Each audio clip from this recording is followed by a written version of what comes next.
새해가 되었습니다. 사람들은 새해 복 많이 받으세요. 그렇게 인사합니다. 저도 새해 들어 수백 번은 인사를 했고 받았습니다. 어제 지방신년 하례회에서 원로 목사님 한 분이 복에 대해서 얘기하면서 복 받을 짓을 해야 복을 받지, 그렇지 못하면서 복 받으려고 하면 염치 없는 일입니다. 이렇게 얘기를 해서 우리 모두를 아주 숙연하게 만드셨습니다. 복 받을 짓을 해서 복을 받는 한 해가 되시기를 바랍니다. 우리를 돌아보기 위해 새해에라는 제목의 시 한 편을 나누겠습니다. 이채경이라는 시인의 시입니다. 아침에 눈을 뜨니 흰설이 내린 겨울 창문으로 성큼 새해가 와 있습니다. 나는 가슴이 덜컹합니다. 나는 아직 준비되지 않았고 지난 해와 달라진 게 없는데 그냥 새해가 와버리면 어쩌나요?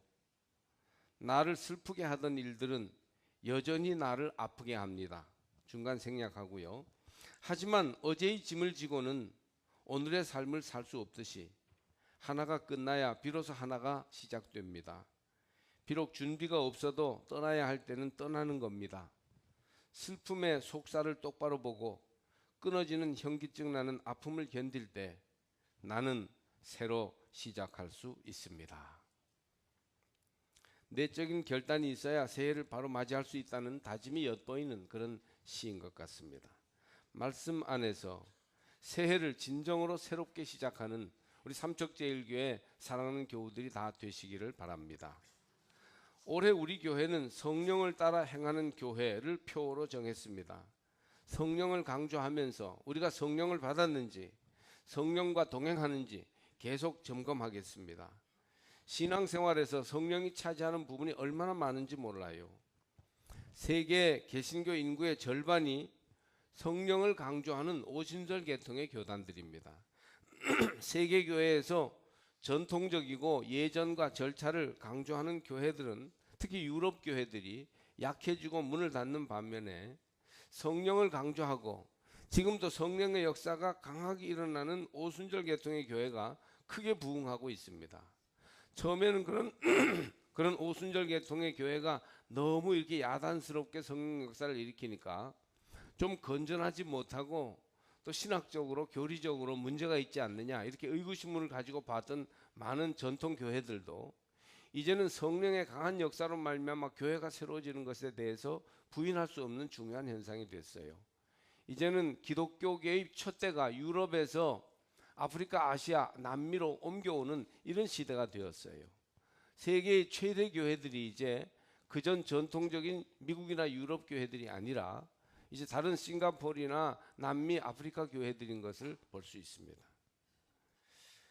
우리가 부흥하고 성장하려는 방편으로 성령 역사를 강조하는 것이 아니고, 하자는 것이 아니고, 무슨 성장의 방법으로 성령이 필요하다 이런 차원이 아니고요. 오늘날 성령 역사가 나타나고 강조되는 이 교회 현실을 들여다보면서 하나님 뜻이 어디에 있는지를 우리가 진지하게 좀 배울 때가 되었다는 것입니다. 지금은 성령 시대입니다. 성령 강림이 이루어져서 전통이라는 큰 댐이 무너지더니 은혜의 폭포수가 쏟아져 내리고 있습니다. 구원의 능력이 강력하게 나타납니다.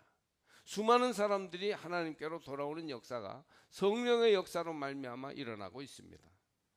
중국 스촨성의 산시아댐이라는 유명한 큰 댐이 있는데 충주댐의 37배나 되는 큰 댐이랍니다. 그런데 그 댐이 지난번 그 스촨성 쪽에 큰 그 지진이 일어날 때 무너지는가 사람들이 염려했는데 끄떡 없었습니다. 오순절날 성령의 역사로 우리 이 산샤댐 같은 그런 엄청난 죄의 댐이 무너져 내리니까 놀라운 일들과 성령의 역사가 나타나는 것입니다. 주의 말씀이 나를 흔들어 죄악의 댐이 무너져서 성령의 은혜가 쏟아지게 하여 주시옵소서. 성령이여 나와 함께 하시옵소서. 성령을 따라 행하는 사람 되게 하옵소서. 여러분 그렇게 기도하면서 새해를 나아가시기를 바랍니다. 사도행전에는 2장, 10장 그리고 오늘의 말씀 19장 이렇게 3번 성령 강림이 기록되어 있습니다. 3번의 성령 강림의 공통점은 사람들이 모여 있었다는 것입니다. 예루살렘 마가의 다락방에 120명이 그리고 바깥에 수천 명이 모여 있었어요. 고넬료의 집에 수십 명은 좋게 모여 있었습니다. 에베소의 인원이 제일 작았는데 12명이 모여 있었다고 7절에 말합니다. 성령 받으려면 크든 작든 모이기에 힘써야 됩니다. 여러분 교회로 주일날 모이기에 힘쓰시기를 바랍니다.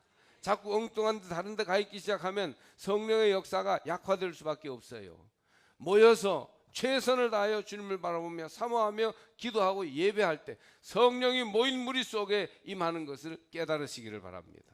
자꾸 모이기를 피하는 어떤 사람들의 습관과 같이 주일도 성수하지 않고 이 핑계 저 핑계 대면서 흩어지기 시작하면 성령의 역사는 현저히 감소될 수밖에 없는 것이며, 속회면 속회, 선교회면 선교회, 모임이면 모임, 작은 모임, 큰 모임이 열심으로 모여서 성령의 임재를 대망하며 기도할 때 성령의 역사가 나타나게 될 것입니다.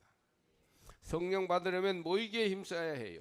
하나님은 예배하러 모인 자리, 기도하러 모인 자리, 봉사하러 모인 자리를 귀하게 여기십니다. 그곳에 성령을 부으시는 것이에요. 에베소에서도 제자들이 그곳에 모여 있을 때 성령을 부으셨습니다. 세상적인 모임도 많지요. 축구 경기, 야구 경기 모여서 소리 지르며 봅니다. 저도 좋아합니다만은 축구 경기장 가서 성령 받았다는 사람 한 사람도 없어요. 예? 여러분 무슨 뭐 여행 모임 다니고 재미있죠, 좋죠. 근데 여행 다니다가 성령 받았다는 사람도 못 들어봤어요. 한 달 지나면 평창 동계올림픽을 우리가 모여서 응원할 것입니다. 그 모임도 물론 필요하지만, 그러나 부흥회, 예배, 심야기도회, 찬양집회, 기도하다가 방언 터지고 성령을 체험합니다. 속회로 모이고 선교회로 모이고 기도하러 예배드리러 모이고 전도하러 모이고 봉사하러 모이십시다. 그때 우리에게도 성령이 임하시며 강력한 성령의 역사가 우리 가운데에서 움직이고 계심을 경험하게 될 것입니다. 그러므로 이 성경적 사실을 근거로 해서 우리는 모이기에 힘쓸 때 성령이 역사한다는 이 중요한 사실을 외면해서는 안 돼요. 모이기에 힘쓰지 않는 것은 성령 역사를 방해하는 것이에요. 모이기에 힘쓰는 것이 성령의 역사를 가져오는 중요한 신앙적인 태도인 줄 믿습니다. 바울이 에베소의 제자들에게 물었습니다. 너희가 믿을 때에 성령을 받았느냐? 성령 받은 사람과 성령 받지 못한 사람은 어떻게 다릅니까? 에베소의 제자들은 예수님을 믿고 구원받았지만 성령을 받지 못했어요. 그들은 성령의 계심도 듣지 못했다고 말합니다. 그에 반해 바울은 성령을 받았고 성령에 붙들려서 살고 있습니다. 사도행전 20장 22절에 보면 보라 이제 나는 성령에 매여 예루살렘으로 가는데 거기서 무슨 일을 당하는지 알지 못하노라, 이런 말씀이 나옵니다. 무슨 일을 당할지 알지도 못한 채 예루살렘으로 가는데 그것은 성령이 그를 몰아가기 때문이라는 겁니다. 성령에 매여, 영어로는 compelled라는 말을 쓰는데 이끌려 몰고 가는 것이라는 얘기예요. 성령이 나를 몰고 가서 억지로 내가 성령한테 끌려가지고 지금 가는데 그 예루살렘에 가서 무슨 일을 당할지 모른다. 이 말은 불길한 예감을 말하고 있는 거예요. 예루살렘에 가서 분명히 어려운 일도 당하고 권역도 당하고 반대도 받겠지만, 그러나 성령이 나를 나를 막 이끌어가고 몰아가고 있기 때문에 난 가고 있다. 그런 사도 바울의 얘기를 여기서 우리는 볼 수 있습니다. 성령의 몰고 가는 바에 따라서 무슨 일을 하기도 하고 어디로 가기도 하며 중요한 결정을 내리기도 했습니다. 제가 신학교 2학년 때 아버지 친구가 목회하시던 아주 보수적인 장로교회를 다녔어요. 한 1년 그렇게 다녔습니다. 아버지가 아마 보수적인 신앙을 배우라고 그런 것 같습니다. 그래서 그때 이제 친구들이 몇 명 있었는데 서울대 사회학과에 다니는 친구가 자기가 보는 책이라면서 얇은 책을 한 권 주는데 그게 워치만 리의 영에 속한 사람이라는 책이었어요. 그때는 무슨 뜻도 모르고 믿음 좋은 친구가 권한 책이니까 읽어보았습니다. 거기에서 사람을 세 종류로 구분합니다. 첫 번째 사람은 육에 속한 사람입니다. 육적 본능을 따라 사는 육이 주도적인 사람이에요. 먹고 싶고 보고 싶고 하고 싶고 그런 일을 다 하는 사람이죠. 예? 믿음 없는 세속적인 사람들은 다 육의 본능을 따라 사는 거예요. 마치 유럽 청년들이 주장하듯 본능에 충실하라 하는 것이죠. 본능에 충실하라. 이런 사고방식을 가지고 그런 사상을 가지고 어떻게 사람이 사는 재미를 외면하고 살 수 있느냐, 내 본능에 충실하는 것이지. 이것은 다 육에 속한 사람의 모습이에요. 그렇게 욕망을 따라 육의 인도를 따라 거리낌 없이 사는 사람이 세상에는 많습니다. 그런데 그 육에 속한 삶을 살 때 그것이 생명과 평안을 주느냐 하면 그렇지 못한 게 문제죠. 갈등을 일으키고 죄의 노예가 되고 그 우리 삶의 참된 자유와 평안을 잃어버리게 되니까 문제죠. 원주에 있을 때 지방청장연합회 임원들과 몇 달 동안 몇 년 동안 매달 정기적으로 교도소에 제가 선교하러 갔어요.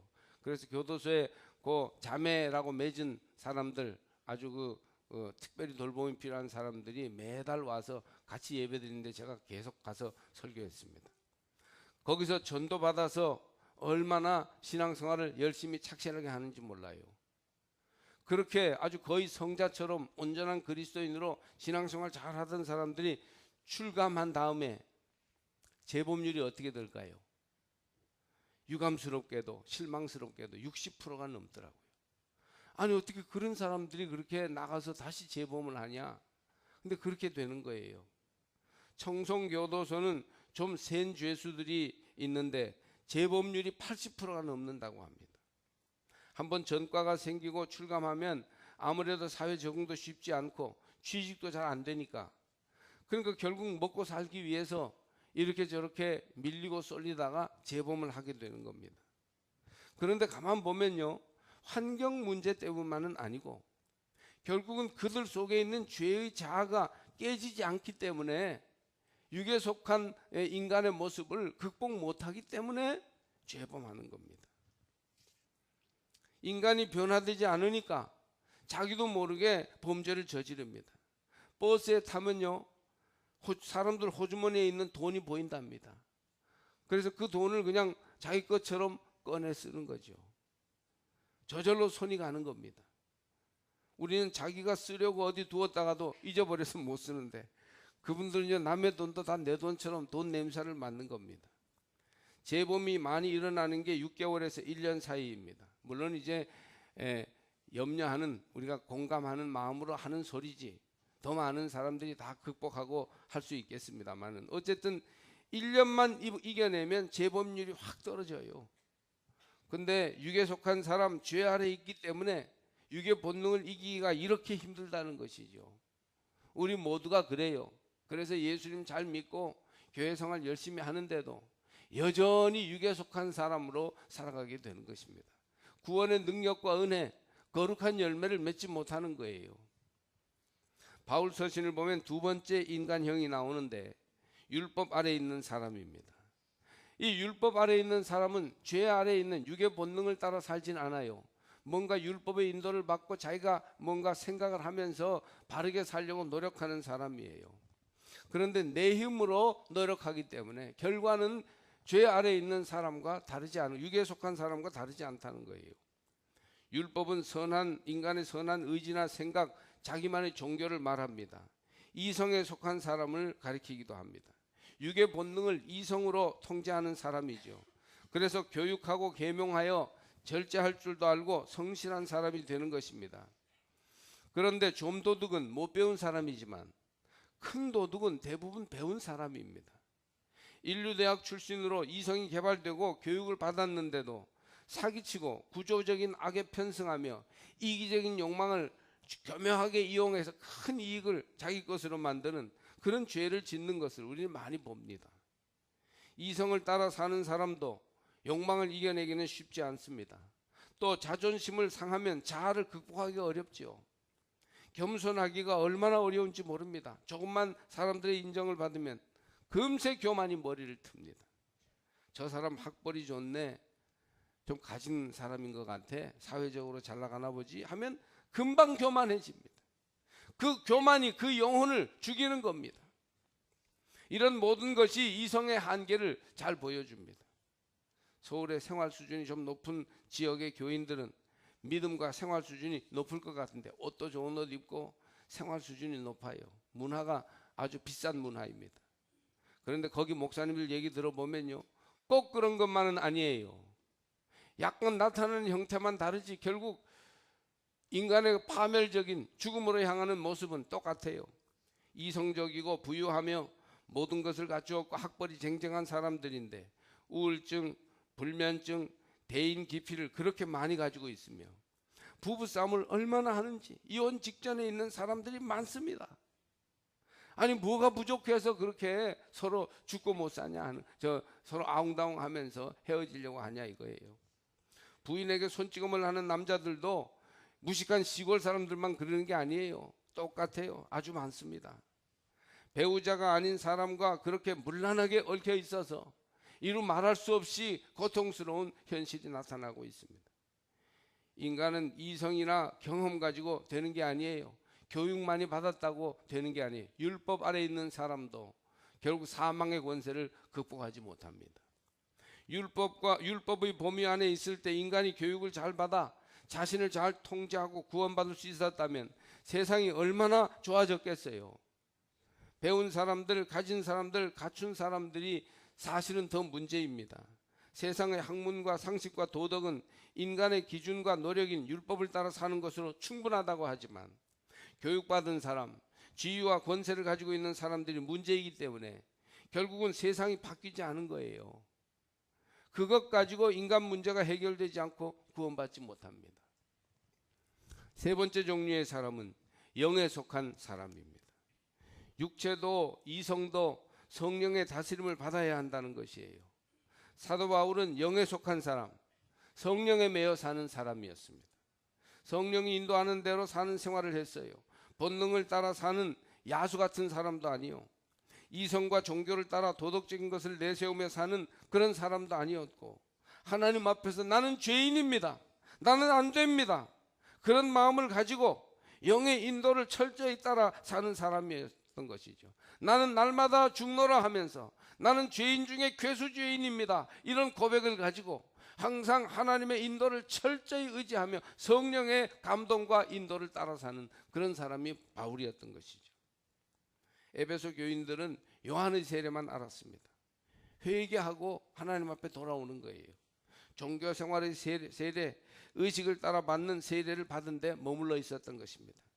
그러나 바울은 그들의 생각만 잘못을 뉘우치고 결심해서는 안 된다고 보았어요.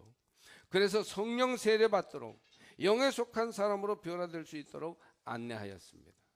로마서 8장 9절에 누구든지 그리스도의 영이 없으면 그리스도의 사람이 아니라 하였어요. 바울의 강력한 선언입니다. 그리스도의 영이 없으면 그리스도의 사람이 아니에요. 교회 다닌다고 예수 믿는다고 다 그리스도인이 아닙니다. 우리 안에 그리스도의 영이 있어야 합니다. 성령이 지배하는 사람, 성령에 매여 있는 사람이 되어야 진짜 그리스도인입니다. 바울은 성령의 인도하시는 바를 따라 살았습니다. 사도행전 16장 6절을 보니까 성령이 아시아에서 말씀을 전하지 못하게 하시거늘, 또 7절에는 예수의 영이 허락하지 아니하시는지라 이렇게 말합니다.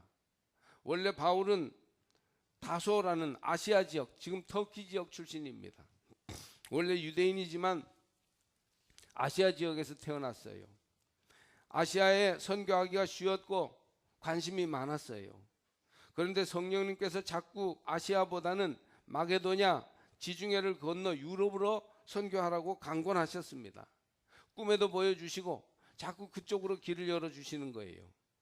그래서 그의 선교 여정도 자기 뜻, 자기 편리함, 자기 좋아하는 방법을 꺾고 성령의 인도하심에 순종한 것이에요.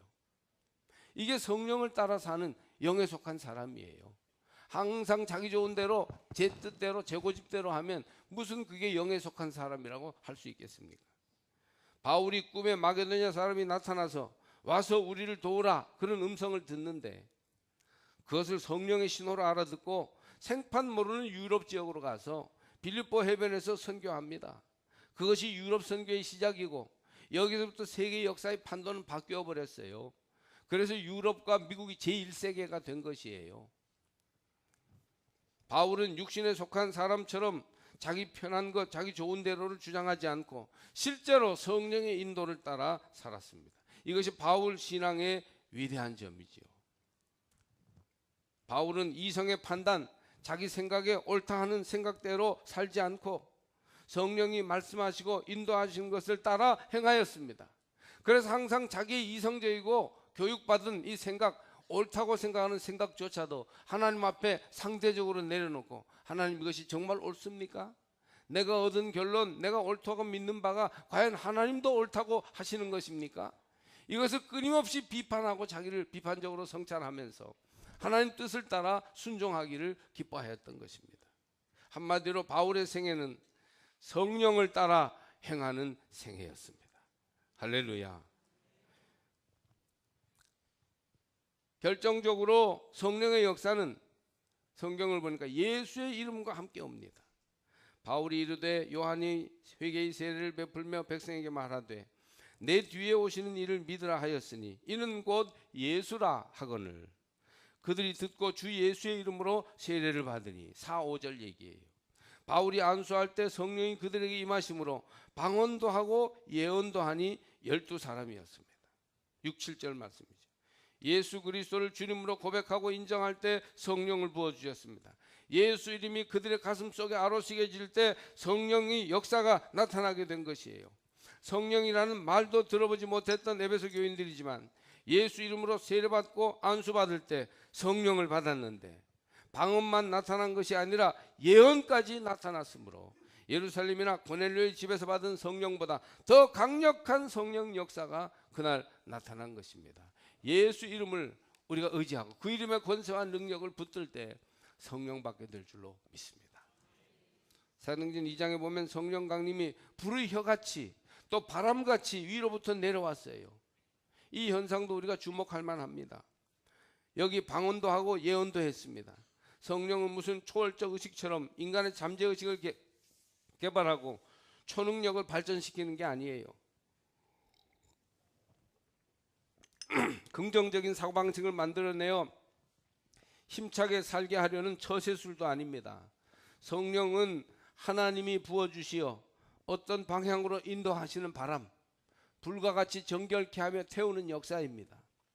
신방 가보면요, 집마다 공기가 다릅니다. 여러분 그거 아세요? 따뜻한 공기가 흐르는 집이 있고 서늘한 기운이 흐르는 집이 있어요. 온도를 말하는 게 아니라 영적 기운입니다. 성령 받으면 따뜻한 바람이 붑니다. 할렐루야.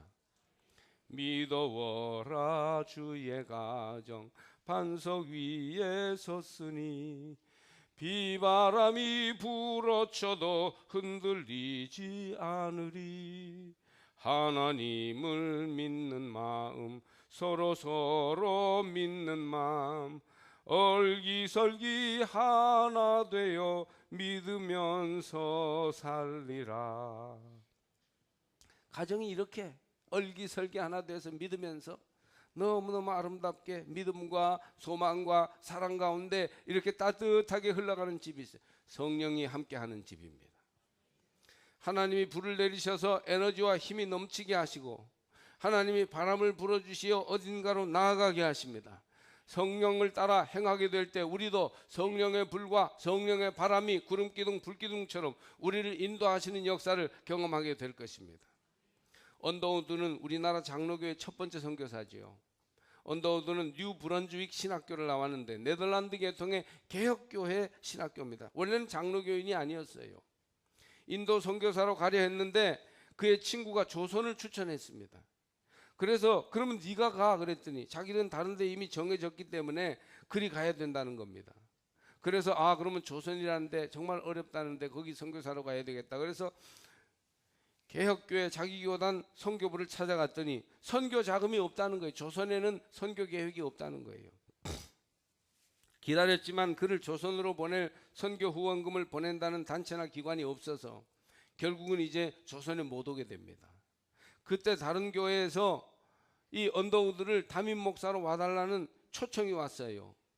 그래서 그가 기도하는 가운데 아마 하나님이 선교사로 지금 가지 말고 담임 목회를 하라고 하시는가 보다.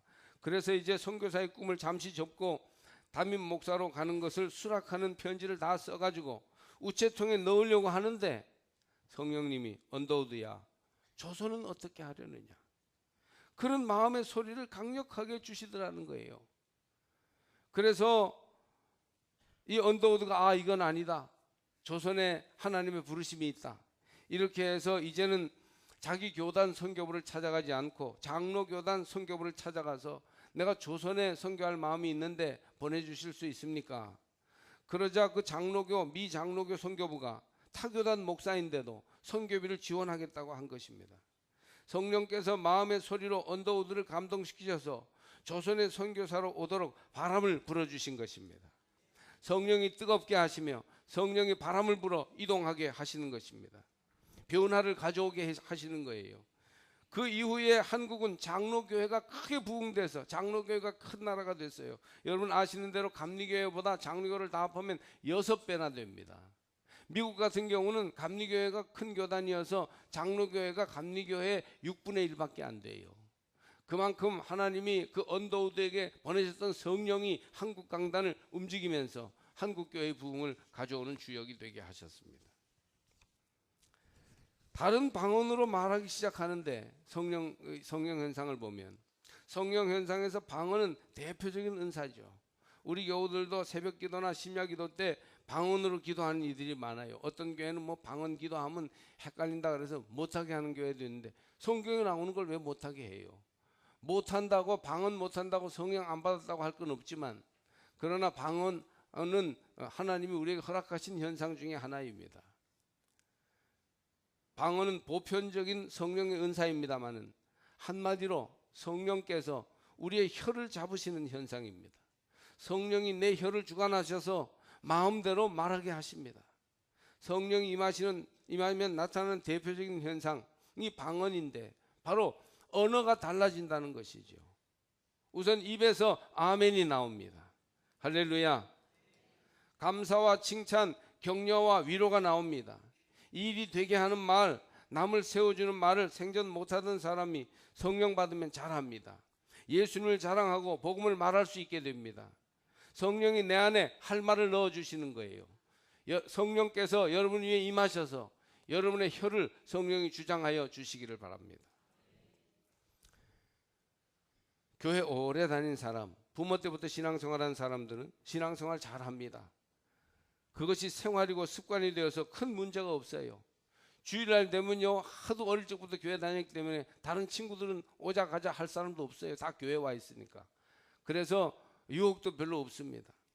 다 예수 믿는 문화 속에서 자란 사람들이 가진 그런 장점이 있습니다. 그런데 이런 사람들일수록 성령 체험이 없습니다. 습관적이고 형식적으로 잘 다닙니다.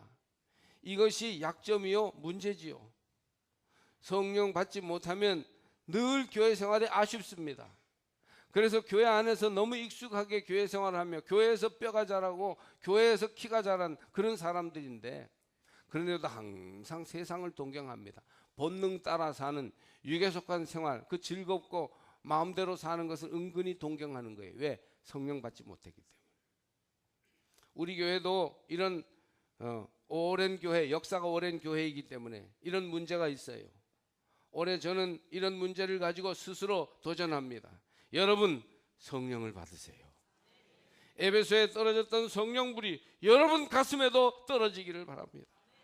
올더스게이트에서 웨슬리에게 성령이 임했었을 때 웨슬리가 달라졌듯이 여러분의 삶이 달라지기를 축복합니다. 경건해집니다. 진실로 겸손해집니다. 하나님을 뜨겁게 사랑합니다. 오직 복음의 사람이 됩니다. 능력의 사람이 되고 주의 일을 할 때마다 열매가 맺혀지며 풍성한 은혜의 결과들이 나타나게 되는 것입니다.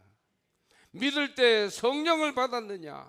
성령이여 오늘 내게 임하여 주시어 한 해 동안 성령을 따라 행하며 성령과 즐거이 동행하게 하옵소서.